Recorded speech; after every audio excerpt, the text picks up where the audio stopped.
Entonces el incumplimiento tiene efectos y que se lo estudia, hemos visto dentro del elemento objetivo y subjetivo. El elemento objetivo recae sobre la prestación, basta que haya incumplimiento, entonces se considera que no ha ejecutado la prestación debida. El elemento subjetivo recae sobre los motivos o causas del incumplimiento. Este incumplimiento, que puede ser por un acto de mala fe que tiene de perjudicar, ahí hablamos de dolo, o también la culpa, cuando ha habido negligencia, imprudencia, impericia dentro del actuar que ha generado el perjuicio patrimonial, por lo tanto el incumplimiento. Vamos a ver ahora noción de culpa y clases. Se refiere a cómo reconocer que una persona tiene culpa. Esta culpa, esta palabra que estamos usando ahora, culpa, no solamente estamos haciendo referencia en el ámbito general, ¿no? La culpa, tú tienes la culpa, ¿no? Sino en el ámbito jurídico. Culpa, hablamos que hay responsabilidad, por lo tanto tiene que responder por su conducta el incumplido, ¿ya? Entonces la culpa es la violación de la confianza, una primera definición. Confianza depositada en una persona. Todas las personas para realizar cualquier acto necesitamos confiar en la otra persona. Esto es la relación obligacional. Hay una confianza mutua. Cuando viola esa confianza, entonces hay culpa. Es lo que dice Leví. La culpa, entonces, violación de confianza. Cuando se viola esa confianza, hay culpa. Y si hay culpa, hablamos de responsabilidad, por lo tanto. Bien, esa es la relación. Culpa, responsabilidad. Tiene que haber una relación con estos términos, ¿no? Culpa, responsabilidad. Si no hay culpa, tampoco hay responsabilidad. Bueno, eso vamos a verlo. Entonces, otra definición para seguir estudiando la noción de lo que es la culpa. Existe culpa cuando hay un incumplimiento del deber. Para nosotros el deber es el primer elemento dentro de la obligación como vínculo jurídico, que lo conocemos como el débito, el Schuld. Incumplimiento del deber porque todas las personas estamos obligados a una conducta preestablecida. Cuando ha nacido el vínculo obligacional, ya hay una conducta preestablecida que se tiene que cumplir, ya hay un deber. Esto dentro de la relación obligacional.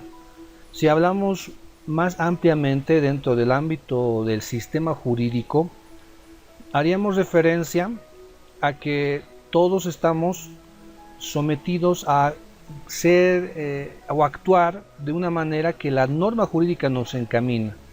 Entonces ya tenemos un deber y el derecho sería ese deber, ¿no? Ser que tiene que alcanzar la persona siguiendo los lineamientos del ordenamiento jurídico.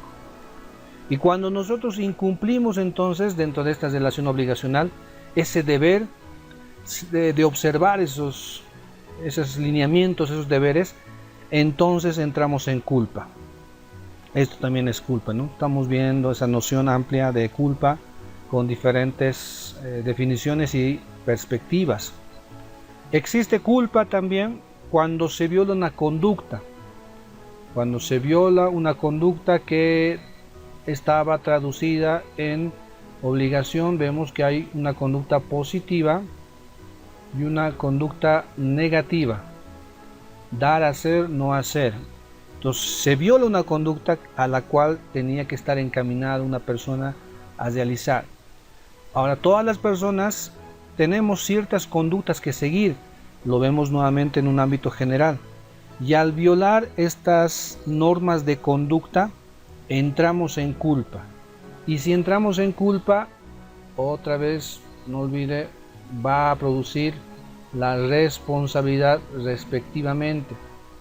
En nuestro ámbito de estudio estamos viendo la responsabilidad civil, porque en otro ámbito se verá la responsabilidad penal y hay diferencias respecto a esto. Hay culpa otra definición, cuando hay incumplimiento de una obligación. Esta definición de Planiol ahora se va a acercar más a nuestro ámbito, ¿no? De derecho de obligaciones. Incumplimiento de una obligación que tenía que cumplir un sujeto. Un sujeto estaba llamado a cumplir una conducta a favor de otra persona. Este sujeto vendría a ser el deudor, es el sujeto pasivo. Bien, sujeto pasivo. Entonces, este sujeto tenía que cumplir una prestación, una conducta respectivamente, en razón de que todos los hombres nos encontramos sometidos a la ley. Esto también nuevamente en un ámbito general. A una norma o conducta prefijada. Esta conducta prefijada, entonces, bueno, es propia de las obligaciones del derecho civil. Y cuando se viola, entramos en la noción de culpa. Mira, estamos hablando entonces de culpa, responsabilidad. Cuando se produce la culpa, revisando estas definiciones podríamos ver el común denominador, que las personas al estar sometidos, ya sea por la ley o por una relación contractual voluntaria, a ejecutar, a cumplir una determinada conducta, por lo tanto estamos también obligados y atados a cumplir efectivamente lo estipulado. Y si no lo hacemos, entramos en culpa. Y si hay culpa, hay responsabilidad. ¿De qué tipo? Patrimonial, dentro del ámbito civil. Muy bien, fundamentos de la culpa. Nace con los alemanes y franceses al discutir el hecho jurídico en lo que se lo conoce como Tatbestand o fatispecie. Vendría a ser la teoría de los hechos actos jurídicos en lo que llamamos hipótesis de la norma. Entonces, cuando existe una hipótesis de una norma y se materializa, entramos a un hecho jurídico que produce efectos jurídicos. Entonces, cuando la conducta del individuo se realiza como hecho en la norma, hay culpa. Bueno, voy a explicárselo de la siguiente manera. Espero que pueda observar usted ahí la pantallita, una pizarra que va a advertirlo, que va a aparecer en estos momentos. Entonces, vamos a ver, la realidad de nuestro mundo, de nuestro accionar, la vamos a dividir en dos planos, en dos áreas. Aquí voy a hacer un dibujo, aquí voy a hacer una división. Lo que está en este ámbito del lado izquierdo vendrían a ser los hechos o actos ajurídicos. Hechos o actos ajurídicos. Al lado derecho estarán los hechos jurídicos. Muy bien. Esta división entre los hechos o actos ajurídicos, bueno, mejor se lo voy a escribir para que esté más clarito. Estamos usando la pizarrita acá, a ver. Hechos ajurídicos también son llamados o materiales. Bien, entonces ahí lo tenemos para este lado, para el lado izquierdo. Ahora aquí al lado derecho tenemos los hechos jurídicos o actos jurídicos. Los hechos ajurídicos o materiales son aquellos hechos dentro de la realidad que no producen ningún efecto jurídico. Entonces, este ámbito en el cual una persona puede desenvolverse le permite estar seguro de que no va a sufrir ningún perjuicio ni responsabilidad en el ámbito del derecho. La diferencia entre el ámbito de los hechos ajurídicos o materiales es que todo lo que hace no produce entonces efectos jurídicos. Sin embargo, aquí va a haber, al medio estamos viendo la hipótesis, o también llamado supuesto de la norma. Aquí yo le voy a escribir de esta manera: hipótesis o supuesto de la norma. Listo, ahí lo tienen, más o menos la figura. Para que un hecho ajurídico o material pase a ser un hecho jurídico, tiene que atravesar esta línea de la hipótesis o supuesto. Si es que atraviesa esta hipótesis o supuesto y vendría a decaer de un ámbito ajurídico a lo jurídico, entonces va a haber consecuencias jurídicas, efectos jurídicos.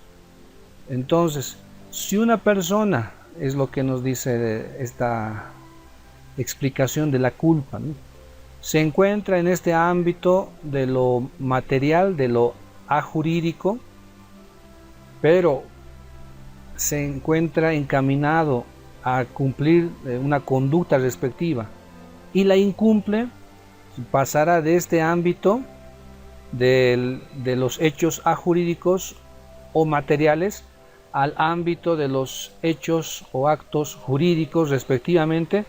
Por lo tanto, aquí llegará a lo que entendemos por culpa, y este efecto va a producir las respectivas consecuencias también. Muy bien, hechos ajurídicos o materiales, hechos o actos jurídicos ya vendrían a tener la realidad de lo que el derecho también estipula. Muy bien, vamos a ver nuevamente un poco más claro el fundamento de la culpa en base al tat vestat fati specie, hipótesis de la norma.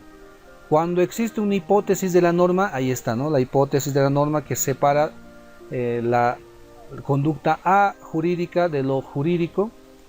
Cuando se materializa, entonces se produce la inejecución de la prestación de vida, entramos a un hecho jurídico, se pasa de un campo hacia el otro. De no tener efectos jurídicos, ahora sí va a tener efectos jurídicos. Entonces, cuando la conducta del individuo se materializa atravesando la hipótesis de la norma como hecho en la norma, entonces la consecuencia que encontramos ahí vendría a ser la culpa. Entonces, va a haber culpa de el incumplido. Bueno, estamos viendo la culpa, las características que vemos cuando una persona incumple, ¿no?, una conducta a la cual está llamado a ejecutar. Ahora, si es que, yo me adelanto un poquito a ver, si esta inejecución de la prestación de vida se produce por causas externas que no se le puede atribuir a la conducta del deudor, del incumplido, entonces esto es una causa extraña que no se le imputa al deudor, por lo tanto va a ser no culposo. Bien, ahí vamos a ver esto ahí delante también. El tetrálogo de Planiol, aparte que nos ayuda a poder tener una conducta que no sea desfavorable para nosotros, que no produzca los efectos jurídicos contrarios, tenemos que seguir este tetrálogo y nos vamos a mantener sin los efectos jurídicos y los efectos de la culpa respectivamente. El tetrálogo de Planiol, tetrálogo son 4 principios que se busca estudiar para considerar la existencia de la culpa. Primero, toda persona debe abstenerse de actuar con violencia. Número 1, entonces, si alguien, este sería, ¿no?, la norma en el caso de la hipótesis, esta sería una normativa que tendría que tomarse en cuenta. Toda persona debe abstenerse de actuar con violencia. Debe abstenerse de actuar con violencia. Ese es un principio dentro del derecho en general. Ahora, si alguien actúa con violencia y produce efectos, hay culpa. ¿No es cierto? Bien. El tetrálogo de Planiol segundo dice, toda persona debe abstenerse de actuar con fraude. Debe abstenerse de actuar con fraude, con engaño quiere decir. Si alguien se mueve bajo una conducta fraudulenta, entonces puede producir un efecto, hay culpa. Ahí va a tener la responsabilidad respectiva. Tercero, toda persona debe abstenerse de realizar actos para los cuales no tiene pericia o conocimiento. Nuevamente es una abstención de realizar actos para los cuales no tiene pericia, no tiene esa capacidad de poder realizarlo efectivamente. Y si los realiza y produce un daño, hay culpa, va a responder por ese daño. Si usted observa hasta este tercer punto del principio del tetrálogo de Planiol, estas normas buscan guiar la conducta de las personas y poder encaminarlas como el derecho mismo es, ¿no? Enderezar la conducta para que no produzca los efectos y daños respectivos y tenga que responder por estos. Número 4. Toda persona debe poner la conducta de un buen padre de familia, un bonus pater family. Si alguien se mueve bajo esta característica de conducta, de diligencia media, buen padre de familia, entonces va a estar siempre bien. Si es que tiene una conducta de un peor padre de familia y genera un daño, va a haber culpa y también va a haber la responsabilidad respectiva. ¿Cómo podemos aplicar todo lo que estamos viendo en cuanto a lo real, a lo práctico? Si alguien se presta dinero de usted, en primer lugar, esta persona, este deudor, debe moverse bajo estos principios que estamos viendo. En general, aquello que el derecho regula. Pero siguiendo, mire, el tetrálogo de Planiol diríamos, este deudor debe tener la conducta de un buen padre de familia, pagar en el tiempo, en el momento acordado. Número 2, debe actuar sin fraude, claro, que no tenga ninguna mala intención de generar un perjuicio patrimonial. Bueno, esos dos principios que se aplicarían en el caso de un préstamo de dinero. Entonces, de esta manera podemos determinar si hay o no hay culpa. Puede ser de que este deudor mantenga la conducta de un buen padre de familia, pero por causas extrañas, no imputables a su conducta, no pueda ejecutar la prestación debida.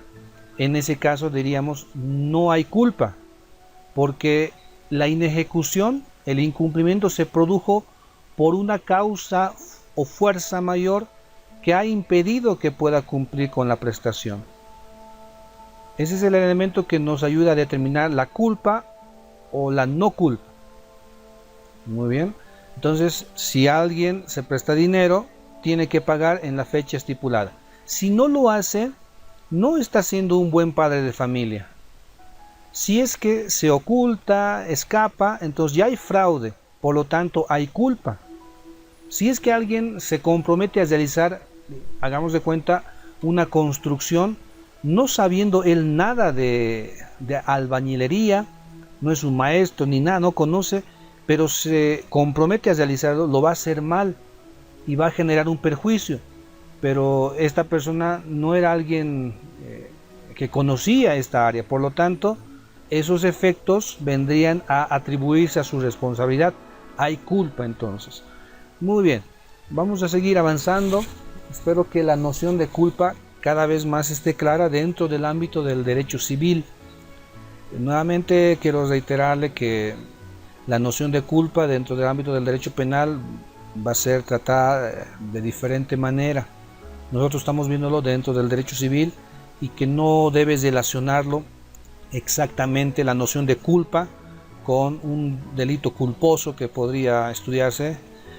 Son diferentes las figuras que construyen, ¿no?, la culpa en civil, la culpa en penal.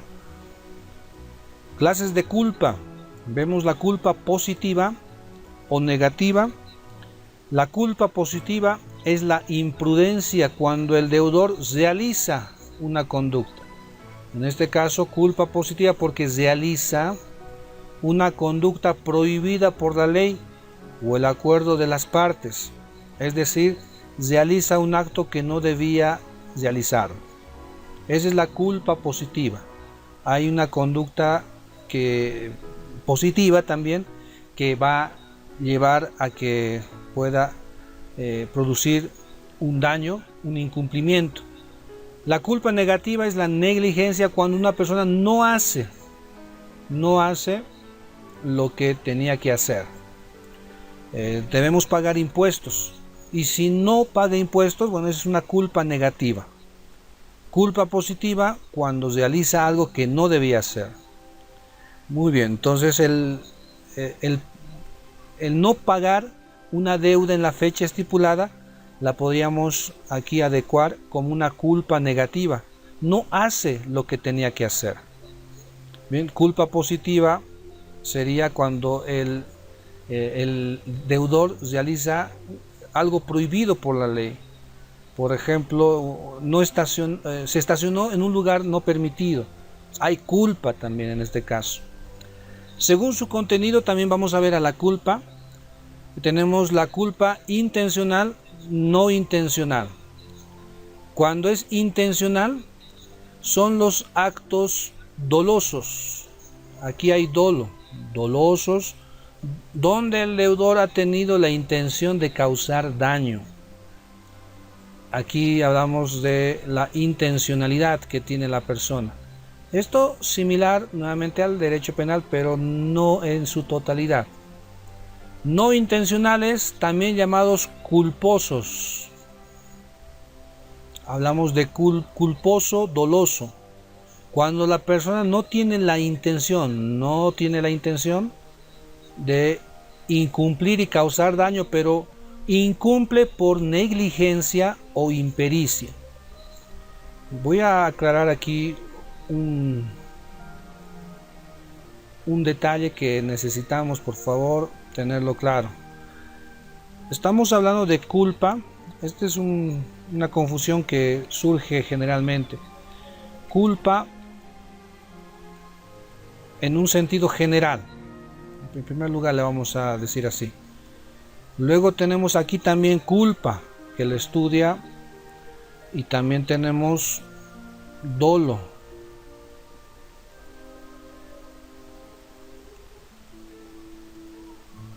Dolo, muy bien. El problema de confusión que normalmente acontece es que la culpa en un sentido general, aquí culpa latu sensu, esa es la manera en que hablamos de la culpa en una primera apreciación. Eso es lo que estamos hasta el momento revisando, estimados. Por lo tanto, esta es la culpa latu sensu, en primer lugar. Culpa en un sentido amplio. Ahora, la culpa puede estudiársela dentro de lo que entendemos por dolo o culpa. Aquí voy a intercambiar esto para que esté más claro. A ver, aquí. En los siguientes segundos usted va a poder observar ahí la pizarrita y poder entender lo que quiero decirle.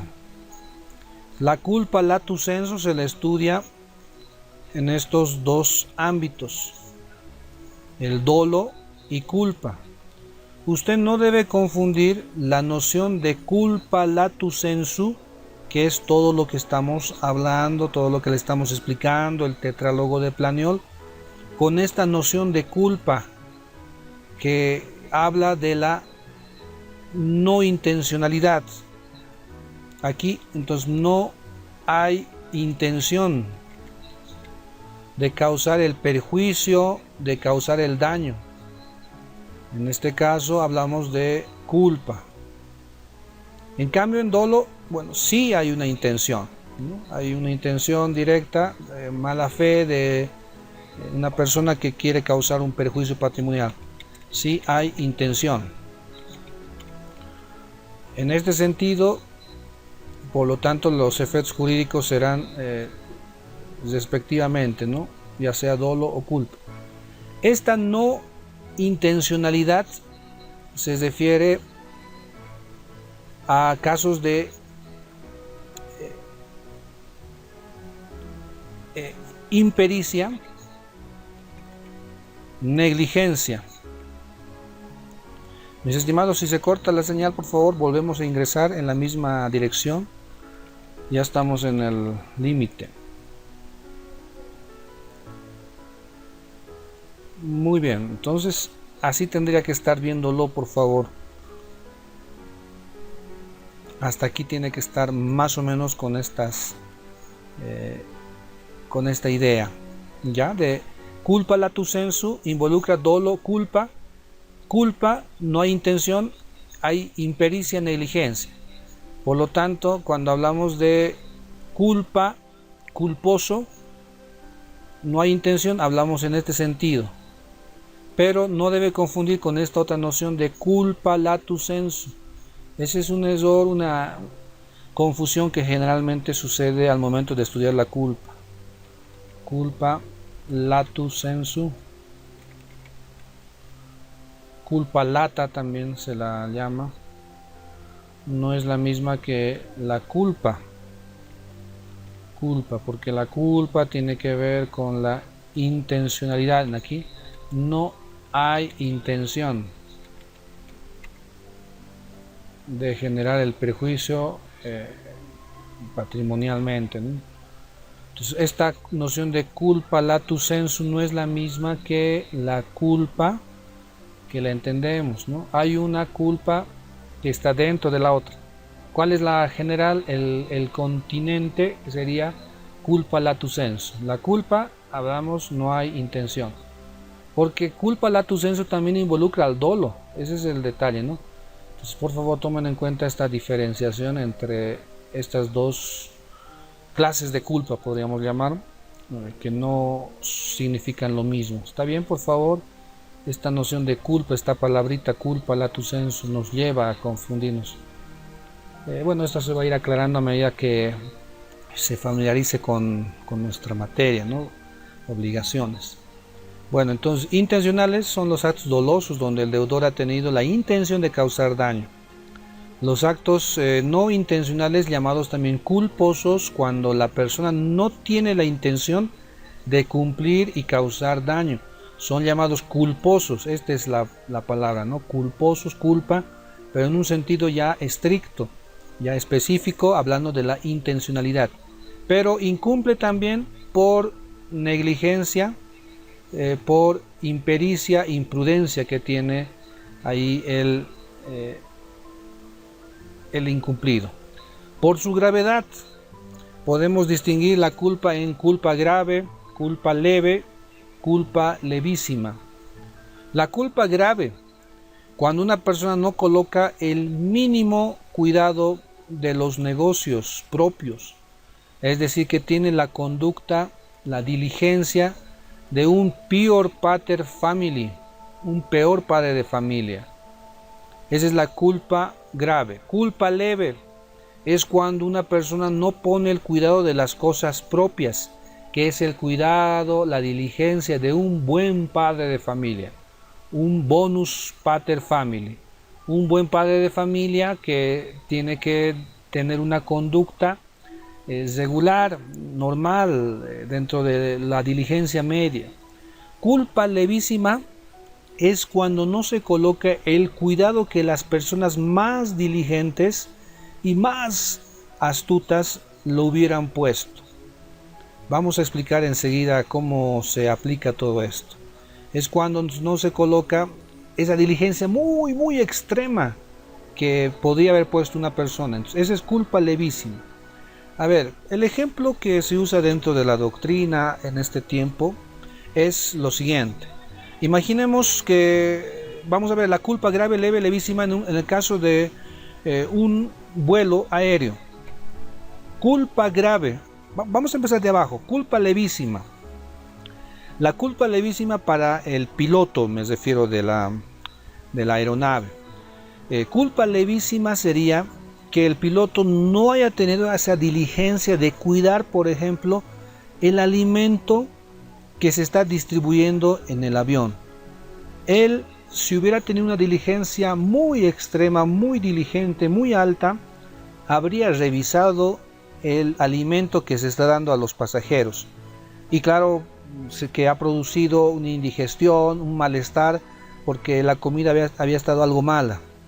Entonces ahí hablamos de que el piloto tiene una culpa levísima, porque él debía haber puesto, tal vez teniendo una conducta muy extrema, el reconocimiento, el cuidado del alimento. Bien, esa es la culpa levísima. Culpa leve es cuando una persona cuando no pone, mejor dicho, la diligencia media. ¿Qué diríamos? El piloto no ha tenido en consideración, tal vez no ha tenido esa diligencia de poder revisar que los pasajeros se encuentren bien de salud, que estén bien atendidos, que las maletas estén en su lugar. Esa es la diligencia media natural que tiene que tener una persona dentro de la función de ser piloto en una aeronave. Podía ver el cuidado de la salud de las personas, que todos estén bien. Sí, muy bien, claro. Tiene que cuidar y responder por la seguridad de los pasajeros. La conducta leve es una diligencia media que sí debería tener el piloto sobre los pasajeros. Una culpa grave que podría incurrir el piloto: no se percató que el combustible estaba escaso. Esta ya es una culpa grave, porque ha sido tan descuidado que no tuvo el cuidado de fijarse que el combustible le alcance para llegar a su destino. Por lo tanto, tuvo la diligencia de un peor padre de familia. Diríamos, ¿cómo un piloto puede volar si es que no se ha percatado que el combustible está en la suficiente cantidad, ¿no?, para cumplir y llegar a su destino? Usted podrá observar entonces la culpa levísima, leve y grave de acuerdo a la diligencia que se lo estudia in abstracto, ¿no?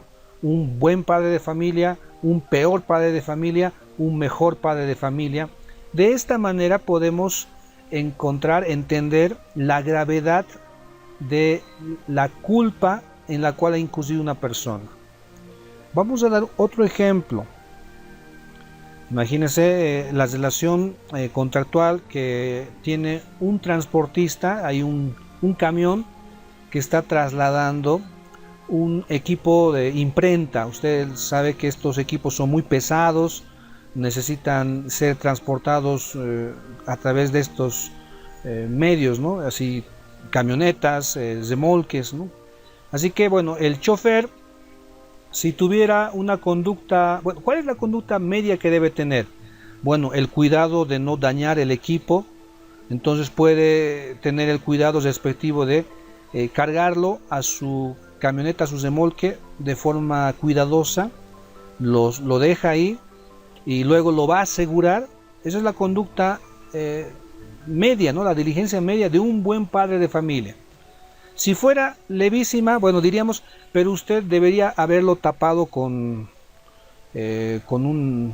una carpa para que la lluvia, porque llovió, entonces no dañe el equipo. Así que no ha tenido una diligencia extrema. Esta sería, si es que ha llovido, se ha mojado el equipo, diríamos, sería una culpa levísima, porque no ha tenido ese detalle extremo que podía haberlo hecho, taparlo ante la posible lluvia que se estaba acercando. Culpa grave: imagínese que el chofer ahí, al momento de transportar el equipo, lo levanta sin el cuidado respectivo, usa quizás algunas sogas, pitas, cadenas que no son tan fuertes, de modo que el equipo de imprenta cae, se destroza. Entonces, ¿qué culpa tendrá? ¿Será grave, leve, levísima? Sabemos que sería una culpa grave, porque no ha tenido el cuidado de que este medio de transporte es pesado. Bien, esta cosa transportada era delicada, y que tenía que tener ese cuidado respectivo, ¿no? Ha tenido la diligencia de un peor padre de familia entonces. Bueno, usted entonces ya va teniendo la idea de lo que es una culpa grave, leve, levísima, de acuerdo a la conducta que tenga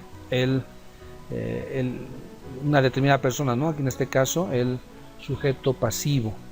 Vamos a dar un ejemplo más para que usted pueda entender esta gravedad de la culpa, ¿no?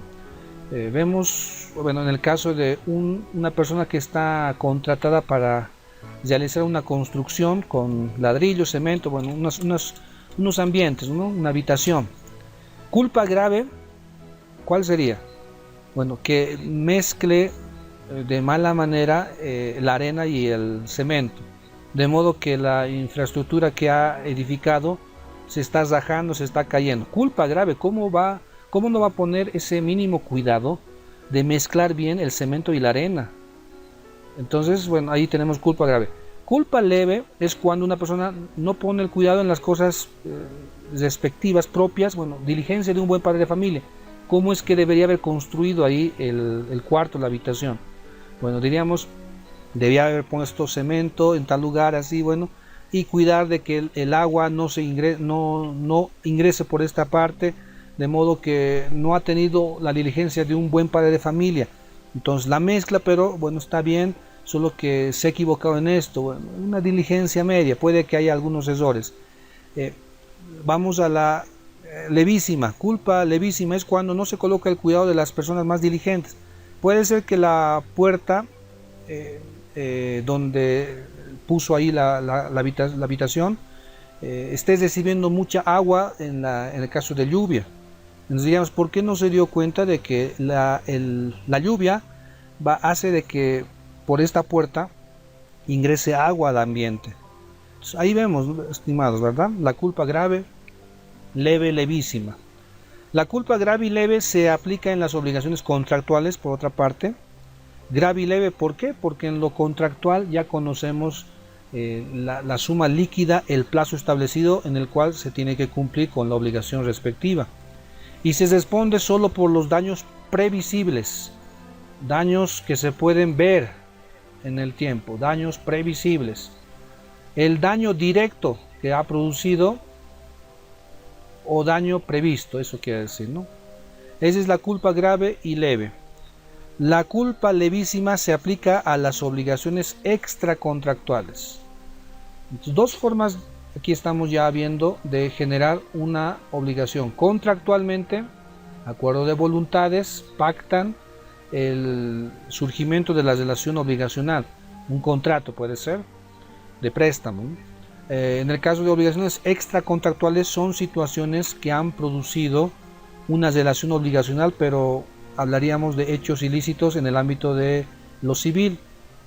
Entonces, en este caso, si se produjo una relación obligatoria extracontractual, va a responder el sujeto pasivo, el deudor, con la diligencia extrema. Tendrá que responder por daños imprevisibles, así se lo dice porque no se los ha podido observar, y los daños indirectos también. En doctrina eso es lo que entendemos. Si una persona entonces incurre en culpa extracontractual, tendrá que responder por los daños imprevisibles e indirectos. En una relación contractual, los daños son previsibles y va a responder por lo directo. Los daños previsibles son el perjuicio patrimonial, hablaremos de los intereses, hablaremos de su situación de mora en la cual va ahora a incurrir el incumplido. Muy bien, estimados, vamos a avanzar un poquito más. Veremos este punto más, por favor. Sistema de apreciación de la culpa. Lo vemos in abstracto, in concreto. In abstracto, in concreto. A ver, vamos a leerlo y luego se lo explico. In abstracto tiene su origen en el derecho romano. Consiste en comparar la conducta del deudor. Vamos a comparar. Palabra importante ya para reconocer esta parte. Comparar. Vamos a comparar la conducta del deudor con la de un ente abstracto. ente ideal abstracto. La vamos a comparar la conducta del deudor con la conducta de un ente ideal abstracto. Este ente ideal abstracto puede ser un bonus pater family, un major pater family o un pure pater family. Es decir, se va a comparar la conducta del deudor con la de uno de estos tres seres ideales abstractos. Y si la conducta del deudor es menor a la del ente, entonces va a existir la culpa. Bien, a ver, vamos a explicarle hasta aquí. Vamos a ver. Tenemos diligencias. Aquí voy a hacer un dibujito. Bueno, pondremos aquí primero esto. Tenemos tres niveles de diligencias. Un buen padre de familia. Tenemos la de un mejor padre de familia y la de un peor padre de familia. Peor padre de familia. Bueno, lo voy a acomodar en su lugar respectivo. Diligencia media la llamamos porque está al medio, ¿no? Un buen padre de familia. No es la peor diligencia ni la mejor. Entonces, a la persona, al deudor, diríamos, aquí le vamos a dibujar aquí al ladito, la persona va a manifestar una conducta en el momento de incumplir con la obligación. Entonces, este incumplimiento que manifiesta el deudor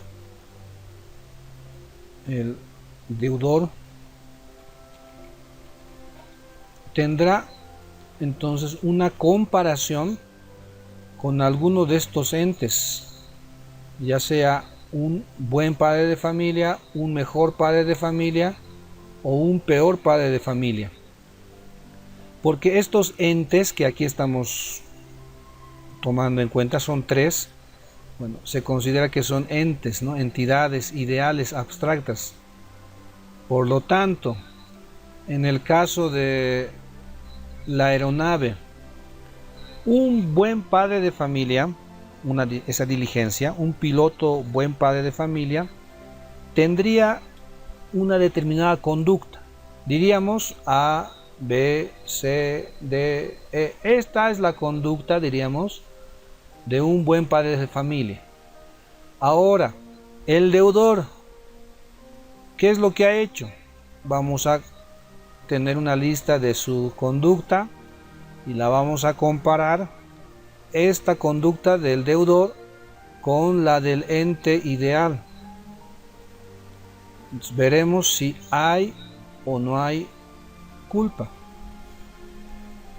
Bien, este es el sistema de apreciación in abstracto.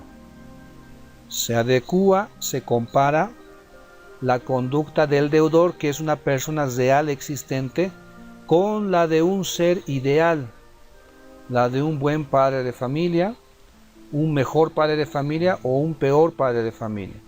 Le voy a dar un ejemplo. Hagamos de cuenta que el deudor es un estudiante. Solo es un ejemplo, ¿no? El estudiante, aquí está usted en lo real, ¿no? Aquí está, lo voy a poner a ver para que usted pueda comparar. Solo es una comparación ilustrativa. No estoy diciendo que los estudiantes son deudores, ¿no? Estudiante, aquí está el estudiante, entonces, bueno, el estudiante tiene que tener cierta conducta. Aquí tenemos al otro lado un estudiante ideal, o sea, abstracto, bueno, abstracto para que no se confunda, abstracto. Ahí está. Entonces, ¿qué es lo que hacemos? Bueno, ahí está usted. Vamos a construir imaginariamente a un estudiante buen padre de familia. ¿Cómo sería un estudiante buen padre de familia? Es un estudiante abstracto, nuevamente le quiero aclarar, es un estudiante abstracto, o sea, solamente existe en la imaginación, pero lo vamos a hacer en primer lugar un buen padre de familia, un buen estudiante padre de familia. Entonces diríamos, cumple con lo que tiene que cumplir un estudiante. En este caso se va a conectar a las sesiones virtuales. ¿Qué más? Va a realizar los cuestionarios de cada tema. Va a entrar a la plataforma virtual y va a descargar todo el material que ahí también se le va a entregar. Va a ver los videos que lo estamos grabando de clases, de sesiones editados, lo va a volver a revisar y ahí está. Ese sería el estudiante abstracto de diligencia media, buen padre de familia. Ahora, el estudiante mejor. ¿Cómo sería un estudiante con una diligencia muy alta? El estudiante de diligencia alta, entonces, aparte de todo lo que hemos mencionado como buen padre de familia, el estudiante con la diligencia del mejor padre de familia encontrará materiales de referencia, se comprará algún otro libro o libros y comenzará a hacer resúmenes de los temas que estamos avanzando. Va a comenzar a tener otros apuntes de otros lugares, comenzará a realizar sus respectivos resúmenes, comenzará a hacer grabaciones, estudiará cada día 1 hora. Esta es la diligencia de un estudiante alto, ¿no? Ahí, con diligencia alta. Muy bien, son seres ideales. Ahí está 1, 2, ya lo hemos graficado. Vemos el siguiente, el estudiante que tiene la peor diligencia de un padre de familia, ¿no? Entonces, es el estudiante que no asiste a clases, es decir, no se conecta en las sesiones virtuales, no hace sus tareas, no estudia, no ve los videos. Entonces, este estudiante, bueno, tiene la conducta de un peor padre de familia. Muy bien, ahí hemos creado imaginariamente 3 seres ideales. Un estudiante con la diligencia de un mejor padre de familia, un estudiante con la diligencia de un buen padre de familia, un estudiante con la diligencia de un peor padre de familia. Ahora, vamos a comparar. Y usted puede compararse tal vez. Vamos a irnos a revisar el ámbito de el estudiante real, que está aquí al lado izquierdo. Entonces usted dice, a ver, esto lo estoy cumpliendo, esto no lo estoy cumpliendo, esto sí, bueno, esto también, este parece que no y este sí. Y usted comienza a hacer una lista y comienza a compararse con alguno de estos seres ideales. Así que usted va a llegar a conclusiones de, por ejemplo, dirá, bueno, yo soy, diría, un estudiante con la diligencia de un mejor padre de familia. O también diría, bueno, yo soy un estudiante que tiene la diligencia de un buen padre de familia. O alguien tal vez, quizás esperemos que no, llegue y diga, bueno, yo soy, me parece, un estudiante que se compara con la diligencia de un peor padre de familia. En este caso, que estamos viendo el sistema abstracto, hay una comparación entre un ser real, aquí estamos viendo el ser real que está aquí, permítame, es un ser real, obviamente todos somos imperfectos, un ser real, en cambio este es un ser irreal,